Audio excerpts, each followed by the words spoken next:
And for me now, a bit older in years, it's more about creating the environment so that these young guys can come in and succeed. I've done it the old school way. Did I enjoy it? Yes. Did I think it was great? Yes. Has it made me the chef I am? Yes. Is it the right way? No. This is the Deep in the Weeds podcast. I'm Anthony Huckstep. Some chefs are built to solve problems. Backed by the foundation of their experience, they possess the ability to step into any kitchen and get the job done. A journey chef, a fixer. However you want to phrase it, they're a rare breed and much sought after team member for busy restaurants. Tony Gibson is the group chef of Connolly Restaurants. Tony, how are you? Yeah, good, mate. Nice to speak to you. It's good to have you on the show. I've seen you in all manner of kitchens throughout your career, and you've really become the chef that other chefs rely on to come in and solve problems and bolster the team. How did you become that chef? Yeah, I guess just by chance, really. I worked with Sean for 6 years at the casino, and we kind of just developed a really good relationship. And then, I had about 3 years off just doing my own thing. And I went from kind of restaurants to running a deli, in David Jones, selling Reuben sandwiches for 3 years, which was a bit different. But it just kind of, I just saw a different side of the industry, a bit more dealing with customers. And then we just kept in touch with Sean, and as the business kind of grew and grew, it just became apparent that, he couldn't do it by himself. He needed a hand, and we were getting all just very, very different types of venues to do, multi-faceted venues, with more than one outlet, or just, casual venues and just all these different things. So it just kind of fit in that I'd built up this experience over the years, and it was just a good fit. I was in the right place at the right time, and like I say, we'd always kept in touch. And as the business grew, Sean just asked me if I'd be interested to come on board and kind of do that role. Go in, set up the new venues, train the staff, menu development, and all that sort of stuff. And it's kind of just grown from that. What's the challenges in a role like that, given that the venues are so different? But is there common sort of themes and things that you approach to make that successful in your role? Yeah, we try and, it's I'm going to say loose, but it's quite a fluid, let's say fluid. It's quite a fluid business setup because everyone is so different. But, you've always got the challenge of who the decision makers are, who's putting the money in, how committed are they, how much do they know, how much do they want to spend, all that sort of stuff. That's your first hurdle. But we've been very lucky with the partners that we've chose. And then, every day it's what's venue like? Is it a new venue? Are we starting from scratch? Are we taking an older venue and reimagining it? What's the staff like? Have you got staff? Is there enough staff? No is normally the answer to all of that. So just all those things, it's is it good? What's the venue like? What's the staff like? And how much do we actually have to do to get it where we want it to be? But we try to, the more we do, I guess the more regimented it is, if you like, because we pick up every time we do one, we just get a little bit better at it, and we've picked up something and we've learned something. We try and bring that into the next venture, so that it's it's always just getting better and better, and the service we offer is kind of growing and just becoming better as well. I want to have a look at the foundation that you built in your career to give you the ability to come in and sort of take on all different types of venues like this with Sean Connolly. What was food like for you as a kid in your family? I mean, I haven't got stories saying that, my mum was a great chef, a great cook, and she inspired me. She hates me saying this because she was pretty terrible, really. But, I grew up in the 70s, and it was in the north of England. It wasn't very glamorous in those days, It was, every day of the week was the same meal, that. And my mum was a single parent. My dad died when I was, young, so my mum brought me up, so she was working, and it was functional, Like Monday would be the leftovers from Sunday dinner, like fried together. Tuesday would be Tuesday would be mince and dumplings, and it would just go on and on and on like that. And then kind of mid-70s, I guess the world opened up a bit, Europe opened a bit, and Saturdays would be kind of the experimental day. So my mum would always try do like something fancy on a Saturday, but it wasn't always good fancy. It was like bolognese would just be the mince and dumplings with a tin of tomatoes in, and that would become the bolognese sauce. And that was like in 1970, that was cool, And I just always remember it was so runny you'd have to thicken it up with cheddar cheese, because it was just terrible.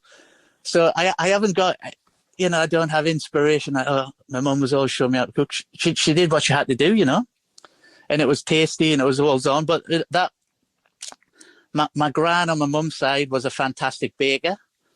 She would be baking all the time. She'd make these like plate pies, we call them. And there would be sweet or savoury, and in October they'd go blackberry picking along the train lines, and it would be blackberry pies, blackberry apple pies for weeks. And she'd do like corned beef and potato pies, but all in a plate. She'd make your own pastry, she'd do everything. That's really the only, I guess, good cooking that I can remember growing up.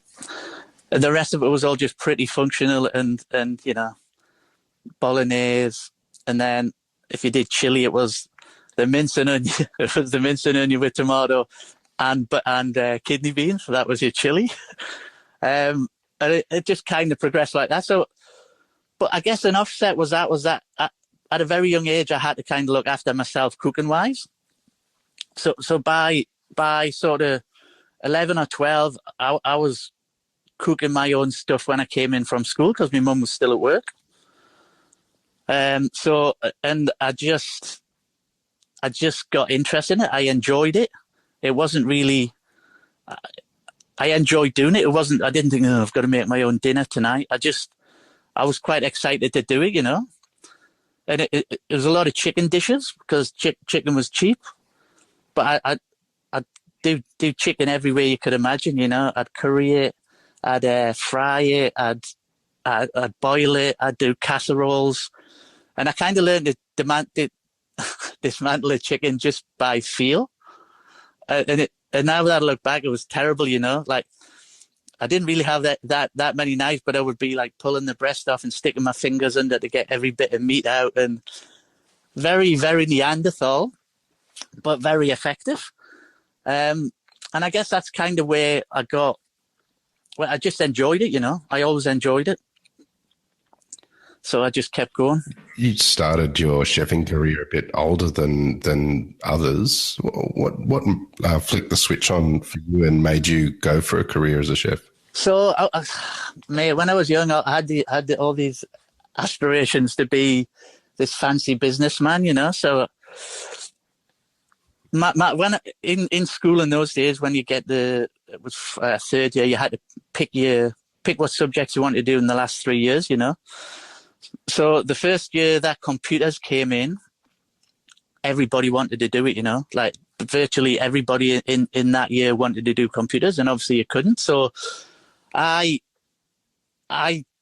decided to pick another thing, and I picked home economics.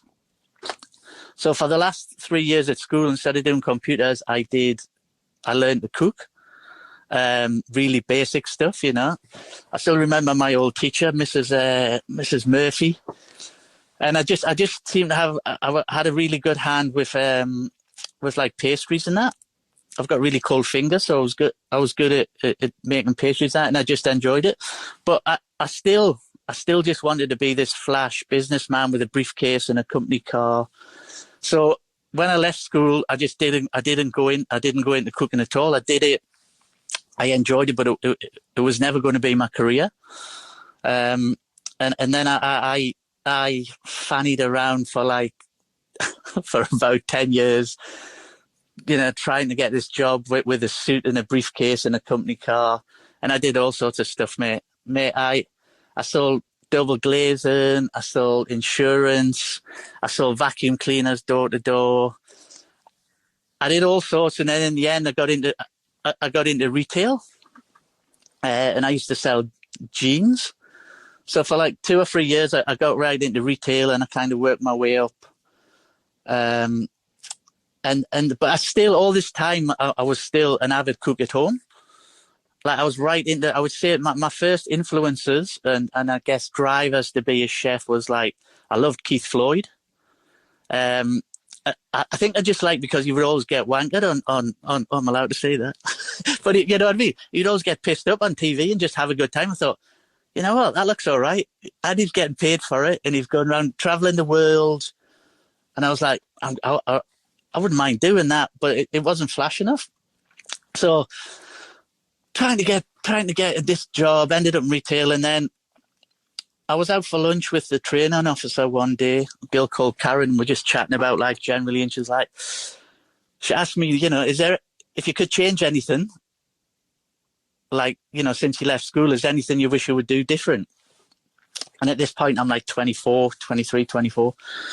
And I'm like, you know what, Karen? I really wish I'd just gone into cooking straight from school. And she was like, oh, really?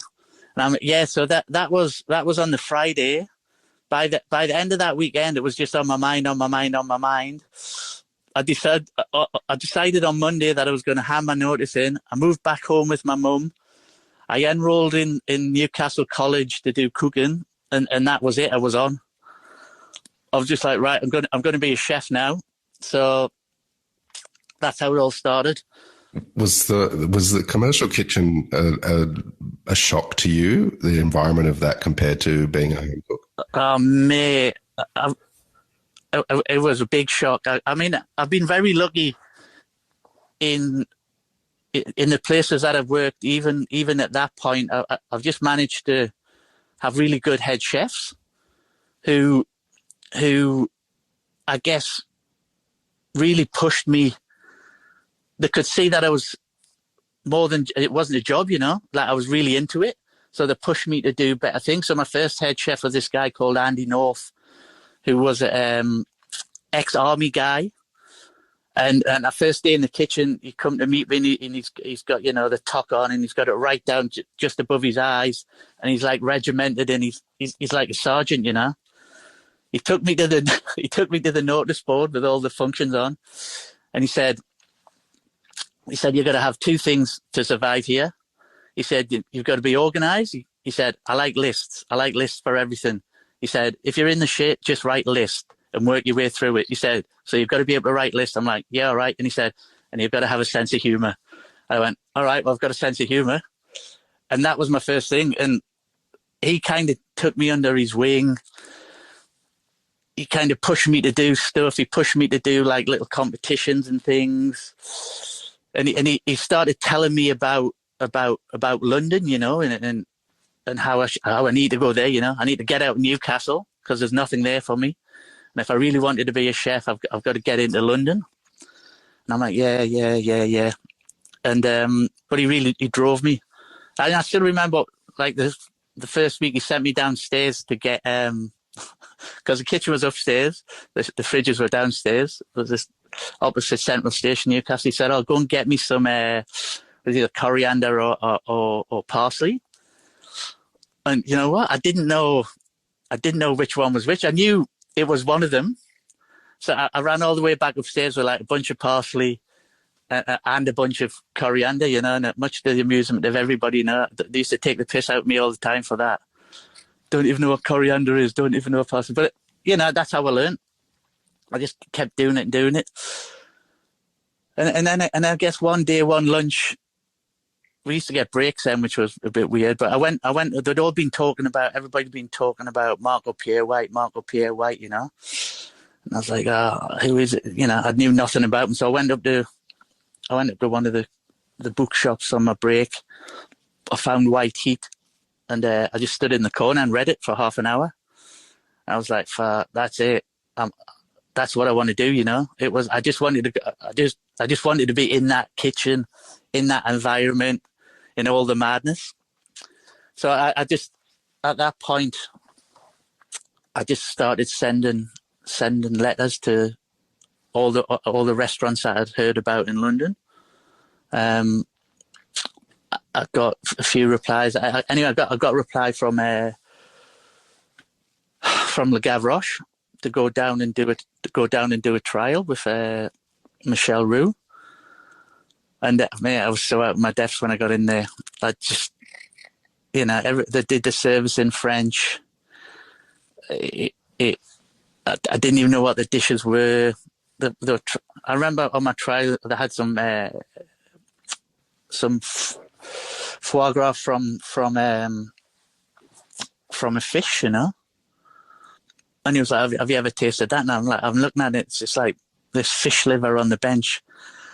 I'm like, "Oh no, I've never tasted anything like that." So to do a slice, cook it, and give me. I was like, "Whoa, what is that?"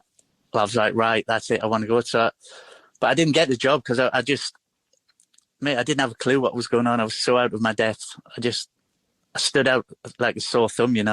I've been working in this pretty average 3-star hotel in Newcastle, doing really basic hotel function food, and then I was in this 3 Michelin star restaurant. I just didn't have a clue. So I came home, but I knew then that I just had to get to London. And my first job was at one of the Intercon hotels in Grosvenor Square.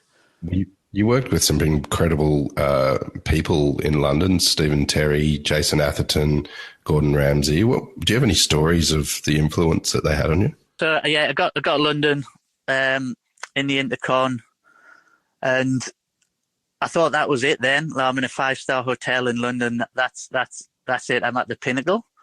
But then I got there and I just realised really quickly that there's too much politics in hotels, and it's not about the food; it's about everything else. So I was there for about 3 months, and then I started hearing about how this new restaurant was opening called Coast. And Stephen Terry, who had just come from being Margot Pierre White's sous chef, him and Gordon Ramsay were the sous chefs there. Steve Terry was going to be the head chef at this restaurant. So I applied there, and I went to do my trial. I got there at 7:00 in the morning, and I didn't leave the restaurant till 2:00 the next morning. And I just remember thinking, like, fuck, this is it. This is amazing. So I was like, yeah. He said, he offered me the job. I'm like, yeah, I want it.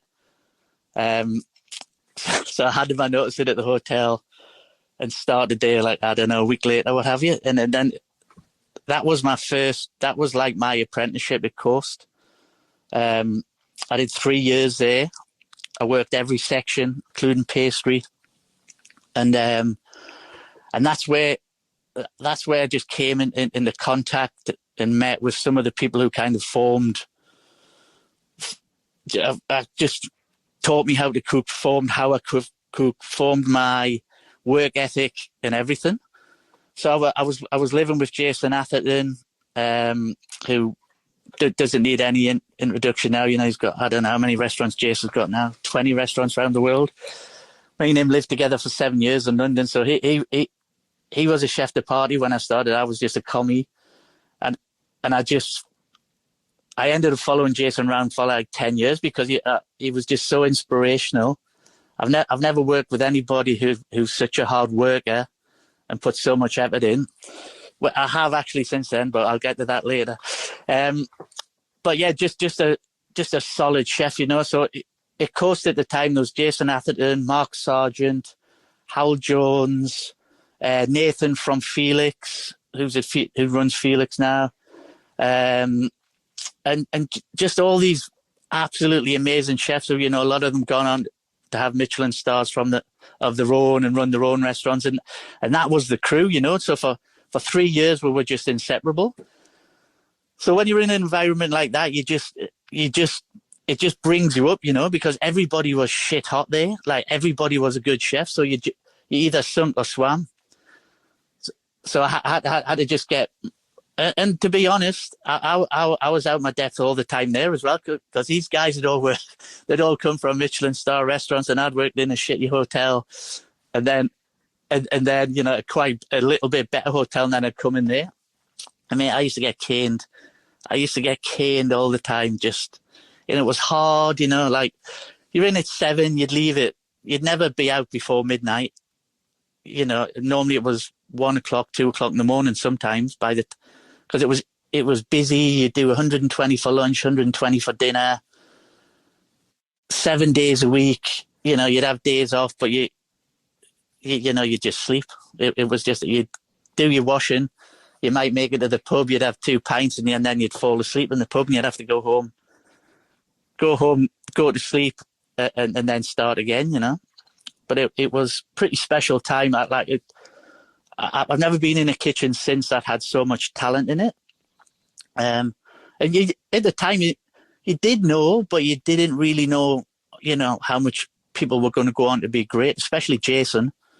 He just, after So I worked with Jason after that, did all these restaurants, and we ended up, we went to Dubai and opened Gordon Ramsay's first restaurant in Dubai, which is called Vay. And Glass House was the brasserie at the Hilton. And then we did that. And then that was kind of so I just worked with Jason for all the time in London at all these different venues, opened them. I was in pastry for about 2 years with him. So that's where I got to do a lot of pastry. And then once we got to Dubai, I didn't really dig it in Dubai. It was I found it very, I just didn't like the people, I found it very racist, and I just didn't like the vibe. Like, it was great in the restaurant to do it, but I just didn't gel with me. And at the time, I'd had an Australian girlfriend, so I always, at the back of my head, I always had like that I wanted to come to Australia. So when Dubai wasn't working out, I just got a ticket from there straight to Australia, and came the first time, not really to work, just to really check it out. And the first time I was here, I ended up, but I still didn't. I wasn't a backpacker. Ooh, I wasn't a backpacker, but I came and I still wanted to work. I'd heard about all these restaurants. I'd heard about Rockpool. Really, only Rockpool and Tetsuya. That's what I knew about in England. They were the first ones to kind of break it internationally. But then when I got here, you get the good food guides, as you do everywhere. That's how I used to find my way around countries. I get the good food guide, and I check out the restaurants, and I go. And I ended up, when I first came here, going to work with Guillaume when he was at Key, 3 Hat, and for me it was like home from home, because Guillaume's like very strict, very European, and it was just like going from a kitchen in London to going to a European kitchen, very strict, loads of French people, and stuff like that. So I worked there, and when I was there, the 2 sous chefs were Mark Best was one of them, and Philippe Le Bon was the other sous chef. So I became good friends with them.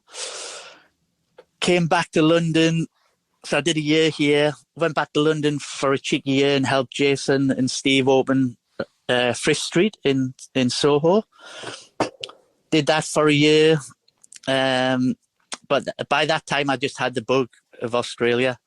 I just wanted to come back, and I did in between coming back, I got a chance to go and work in New York. So I saying I got the chance. I booked a week in New York. I'd arranged all these stages at Le Bernardin, Danielle, Charlie Palmer at Oriole, with Greg Kunz at I can't remember what his restaurant was called now. So I just set up these stages for a week. So I went there.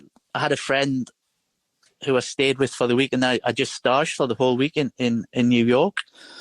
And I really liked it at Oriole with Charlie Palmer. Again, it was just like the home from home, you know, same characters in the kitchen, but just American.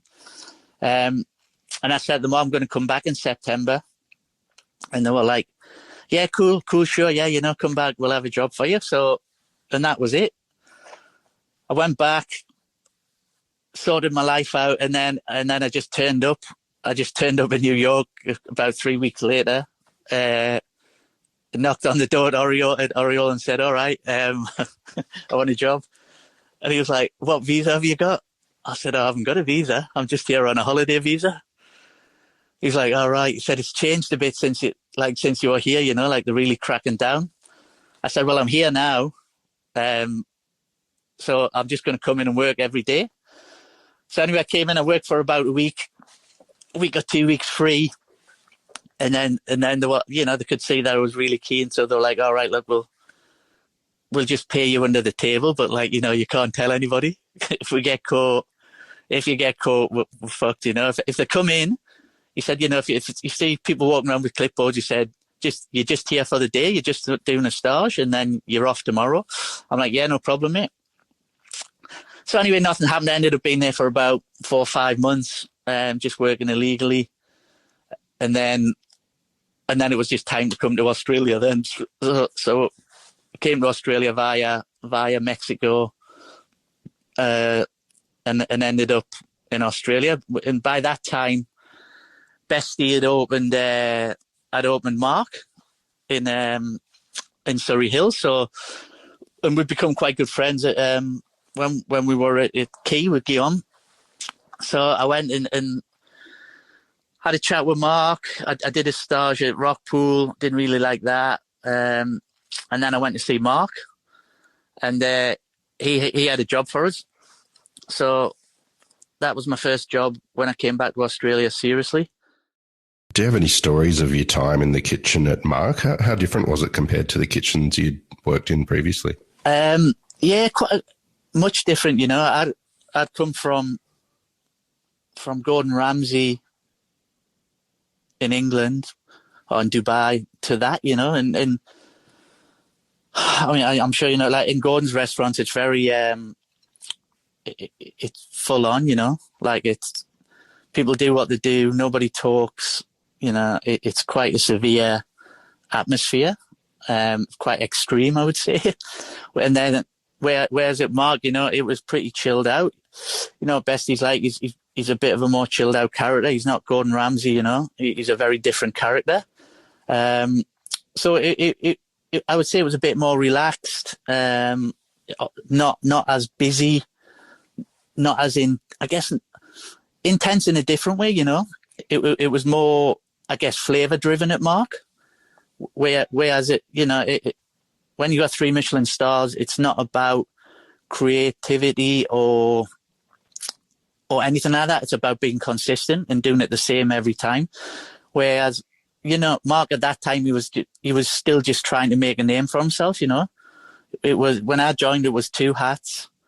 You know, and Mark hadn't really got the recognition that he went on to get, you know. So it was a bit more, I guess, trying to find a way rather than just trying to maintain it. So it was very different in that respect.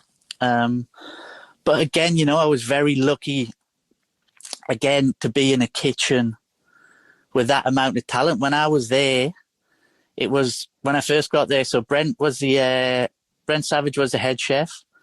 There was me, Passy was in pastry, and Dan Hong was the apprentice. So Brent leaves to go to Melbourne when he did that year or so in Melbourne. I stepped up to head chef, and so I had Passy in pastry. Dan is one of the apprentices. I had another apprentice, a guy called Charles, who was a really good chef. He come through Steve Manfredi and that. And a German guy, Ruben, who's since gone back to Germany and opened his own Michelin star place there, you know. So again, it was just a kitchen full of talent, you know. And again, at the time, we didn't really know how much talent was there. Who would have thought Dan would have gone on to be Dan, and Passy would go on to be Passy. So it was a good time, but very different from England and Europe, but in a good way.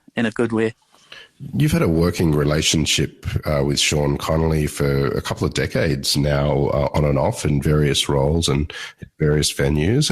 How did that relationship begin? So when I was at Mark,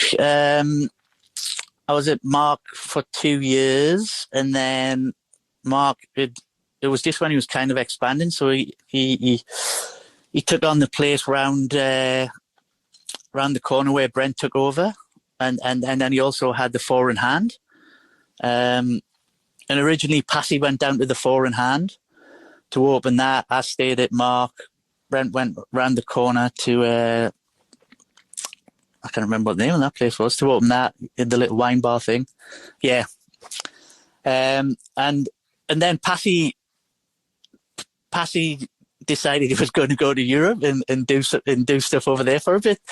So Passy left the Four in Hand, and I took over at the Four in Hand, and did, I guess, probably a year at the Four in Hand, and then to be honest, it wasn't really a good business model for Mark, because he was just taking, doing food revenue, and there was just no money in it. So after a year or so, he stepped away from that. But Passy had come back. Passy had gone into head chef at Mark at that point, and that there wasn't really a position for me.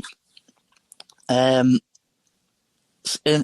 so I started applying for jobs. A job came up for the exec chef at Astral at the casino, when it used to be on the top floor there, 17th floor. So I went and did an interview for that. Cooked some food for Sean. Like I say, we hit it off, and that was kind of the beginning of the first. I was at Astral and Sean's kitchen for 6 years at the casino, and that's where the relationship started. What's it been like working with Sean over the years? Yeah, good, mate. Very good. It's I would always say that probably Jason Atherton taught me how to cook.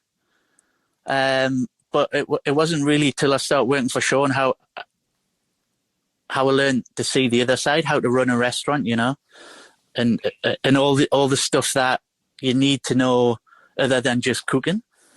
Because up till that point, I just thought you just had to be a good cook, and that was enough, which is, as we all know, is far from the truth. It's actually a really small part of it. You need to know about marketing and plateware and wine, and how does a restaurant look? How do the staff talk to there's all this, and over the years I've learned a lot of that from Sean. He's very good at running restaurants, and he's got really good eye for detail and things that a lot of people would just miss. He picks up on. So it was very good, and it was a. Again, I doubt very much whether I'll ever be in the position that me and Sean were in at the casino. And I guess the things we had at our disposal to make the restaurant great. It was a very good, a very plentiful time. That could only be experienced in a casino, like it was ludicrous, but fun, So I learned a lot from that, and then it with me and Sean, there's only a couple of months between us age-wise. We're both from the north of England. We've got a similar taste in music. We just get on. We just get on with each other, and we're both very driven in striving to get the best out of everything, whatever we do, whatever it is. We always want to get the best. So it's just been a good marriage. But we, after the casino, Sean left the casino. and I left pretty much 2 or 3 weeks later because I was really only there to work with him. He didn't really have any, when he left, he didn't really know what he was going to do. So I just kind of started looking to do things on my own. And I ended up after that at Manly Pavilion, which I kind of pinched myself when I got that gig because I was good friends with Jonathan. I knew he was leaving. He rang me actually to ask me if I would be interested, and I said, "Yeah, I'm definitely interested." And what a venue! It's still, I mean, what a beautiful, amazing venue that is. But it's not just about the food. It's about everything. The owners have to be right. The backing has to be there. There's a lot of things, and a lot of things you don't have any control of. Unfortunately, you've got to go with the flows. One of the interesting things that you said at the top of the show was there was a brief hiatus from your career as a chef in sort of top-end restaurants where you were selling Reuben sandwiches at David Jones. Can you tell us, do you have any stories of that time and how that happened? Yeah, that started... so there's that 2 or 3 year period where I never really found the right thing. I never got in, there was always, it seemed good, but it never turned out to be anything that it could. So I did Manly Pavilion. The guys went bust. And then I set up a place with Kingsley Smith's on Bayswater. Again, not enough money in it. That kind of didn't survive. So at the time there, we put on Kingsley wanted me to put on a Reuben sandwich in the bar. I didn't really know what a Reuben was. And as I tend to do, I just kind of researched the shit out of it. The best way to do it, the original way to do it, and I just got right into it, and it became a bit of an obsession. So we had it on at the at Smith's, and my sous chef at the time, a guy called John, said, I asked him, I said, "Do you reckon people would buy this at the market?" And he's like, "Maybe people would buy that anyway." So I'm like, all right. So, and by that point, I'd gone from, cooking it, I'd kind of jazzed it up a bit. So it was all traditional. The marinating and the brine and everyone was all traditional. But when I was cooking it, I was sous videing it and cooking it for 72 hours. So it was kind of old and new, like old flavors, but you just got this amazing product cooking it sous vide because, for all the reasons why sous vide's good.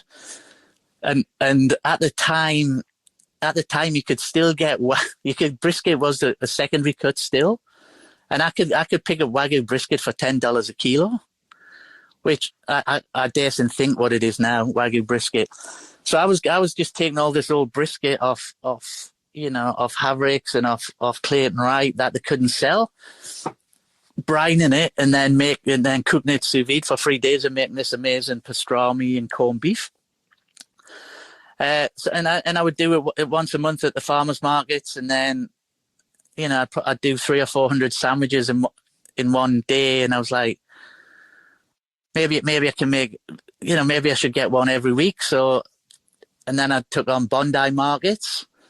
So I was doing Bondi three weeks of the month, and then on the last month I would do the growers market at Sydney Morton Herald Growers Market, and it just grew and grew and grew, and then got to the point where it took up so much of my time. I had to decide I had to do one or the other. And in this time, I took a job with Tonchi down at Wildfire, which I was only there for about 8 months, but it not really not my thing at all. But I was interested in seeing how the meat worked, the churrasco, and you know, it was just a new thing to learn for me, you know. But it just got to the point where the Rubens were taking up so much of my time. I had to make a decision: do I want to do it or do I not? So I just bit the bullet and and said, right, I'm going to get out of restaurants and I'm going to concentrate on the Rubens. And then just by chance, I got offered a gig at a pop up at one of the pubs in the city. I did that for probably 6 months. And while I was there, the guys from David Jones came in for lunch and approached me to see if I wanted to do it in David Jones. And I was like, yeah, all right. Because it was good fun at the pub, but it was hard to make money, you know. You got to sell a lot of sandwiches and I just thought I'm gonna sell 400 sandwiches every day for lunch like I do at the markets. And that's going to be fine, you know. But the reality was, it was just, you know, there was ups and downs. It was quiet some days. And anyway, so I thought, yeah, David Jones, that's the thing. I'm into David Jones. And I was, to be honest, I was a bit blinded by the whole David Jones glory, you know, like I'm in the food hall at David Jones. So I did Bondi first. Mate, that was hard to make money, you know. You think there's a lot of money up there, but all the old Jewish ladies were all suspicious of me because I wasn't Jewish, and what did I know about matzo ball soup? And because I developed it into this whole kind of New York deli, you know, full on like matzo ball soup and pickles and chopped liver and all very authentic, you know. But I wasn't Jewish, so they were very suspicious of me. Eventually, you win them over, you know. You give them a free bowl of matzo ball soup, and they're like, "Oh, yeah, it's all right." That So I really, really worked at Bondi. That went in. It got to a place where it was kind of holding its own, and then they offered me the city. So I went into the city, Market Street, and again I thought, then, oh, that's it. I'm sorted now. Market Street in the city, it's going to be banging. And you know, you get there, and the reality is, it was like busy for an hour and a half, and then you're open till 7 o'clock at night, and you're doing like 3 or 4 sandwiches in a 6-hour period. I didn't research it enough. I was blinded by the glory of David Jones. And in the end, I just wasn't making any money, you know. And I was missing restaurants. I was missing service and just the whole buzz around it. And by that point, Jason Atherton had decided he was going to open Kensington Street here, his first restaurant in England. So, you know, we always kept in touch, and he was always talking about it, and he was just getting bigger and bigger and bigger, and then it became a thing. So I went back into restaurants at Kensington Street. Which was good, but in the meantime, that was delayed nearly a year. I had nothing to do, so a friend of mine was the restaurant manager at this new restaurant that had opened, where they were just cooking everything on fire, you know, fire door. And he said, "Oh, look, mate, we're in the shit for chefs. There's not enough, you know. Do you want to just come and give him a hand for a couple of weeks while you're waiting for Kensington Street to open?" I said, "Yeah, mate, why not?" And then that's how I ended up working for Lennox. And I ended up instead of 3 weeks, I was there for 8 months. And then Kensington Street opened. And you know, however long it was open, and then after that, I just had to go back. I had to go back and work with Lennox after that. I just had the bug by then, mate. He completely, you know, I was saying before that Jason was probably the hardest working person I've ever worked for, but I would have to say probably Lennox is up there as well, as just a grafter. And you know, when I went to work with Lennox, he said, "Oh, have you ever, well, you know about cooking on fire, you know?" I'm like, "Oh, mate, I've got a barbecue."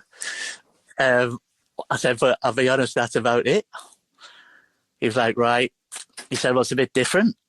So, I mean, the first night there, it was when, before they had the hearth and they had that, used to have that auger in the back on the grill section. And I remember there was meant to be an Irish guy showing us, but the pastry chef had left, so he had to go down and do pastry. So I was just thrown on there by myself. I didn't know where to get the coals from. I was shit scared of opening that oven. It was like scary, 1,000 degrees. I'm like, I can't go nowhere near that. Like, I'm not getting coals out of that. I had to keep asking Lennox for coals for the grill.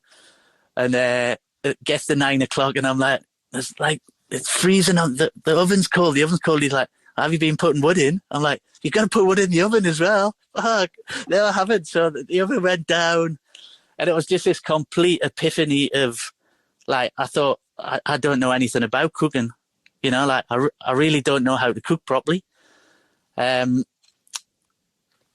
So after Kensington Street was shutting, an opportunity came up to go and work with Lennox again. The head chef had left, Mickey, and I was just right place, right time. I popped in to see him, and he said, "What you doing?" I said, "I don't really know at the minute, mate. I haven't decided what I'm going to do."